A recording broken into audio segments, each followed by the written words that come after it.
you don't have to come first in sports for you to be a winner.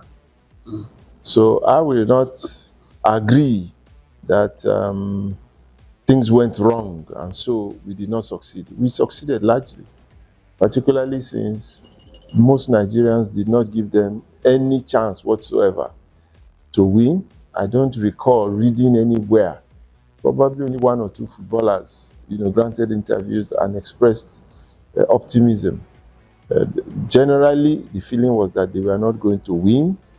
They were not impressive in the 2 or so years before the championship. Immediately before the championship itself, when they played their last 2 friendly matches, they were not impressive.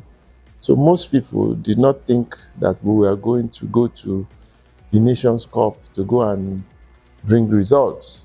Even when I was selling the idea to members of my club, the Cote club, who many months before were expressing interest to go to AFCON.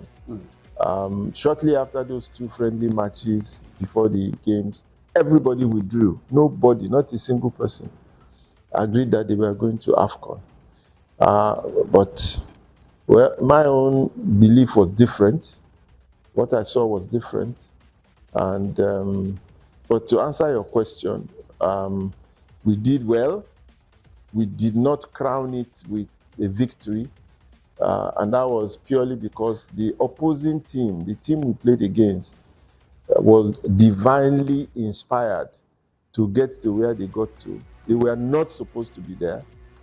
If you looked at the trajectory of their performances, every inch of the way they lost to us, they lost to a team that we drew against by 4 goals to 1. They were physically beaten. Their coach was sacked. The whole country lost interest in them. And from nowhere, because another team in another group won their own match or scored a last-minute goal, they now qualified to play as losers.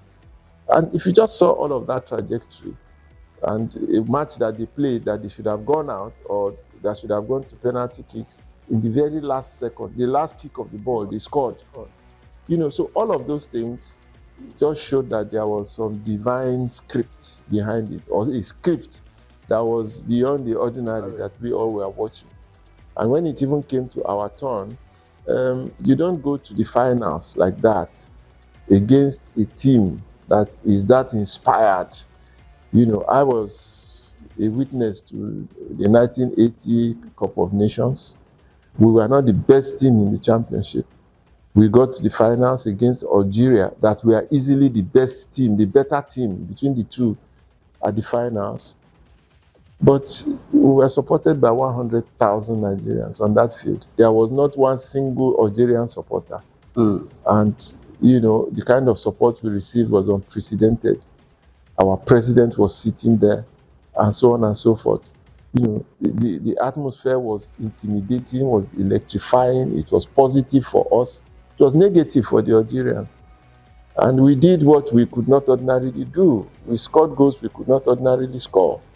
And so we won. And we are still celebrating it today. That's exactly what happened to the Ivorians.